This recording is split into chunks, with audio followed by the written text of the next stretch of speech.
So here's my completed font. It's called the Mustang font, primarily because when I was trying to think of a way to make my font look very squarish, I saw the grille of the Mustang car, and I really liked how the edges of the rectangle were very curved, so I tried to incorporate that into my font. So here's my regular font. My font's characterized by having non-serif terminals in a vertical angle of stress that is perpendicular to the baseline. And I wanted to make sure it had like a decent amount of contrast between like the main strokes and the hairline strokes, which you'll see more in the bold font too. For the proportions, the X height is about half of the cap height. The width is about, the original width was about 2.5 cubes to 4.5 cubes of height. Because I couldn't fit all that in paper, I kind of like downsized it, and I made it the 3 cubes tall and about a little less than 2 cubes wide. So here is my bold font.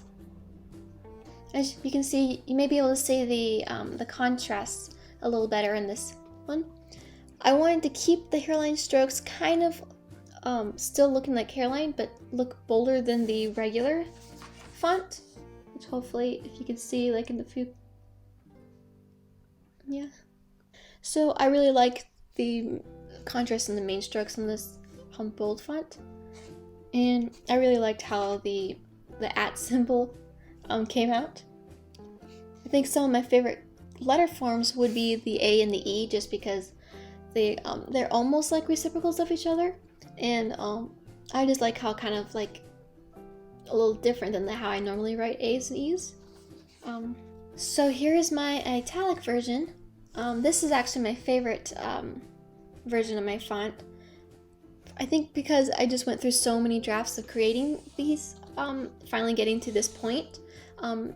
The italic version was the hardest for me to kind of grasp, but once I figured that if I took the vertical lines and kind of slanted them to the right about 30 degrees from the baseline, it would make it look kind of like this, because it was hard for me to kind of try to figure out how to keep the font looking square while also slanting it.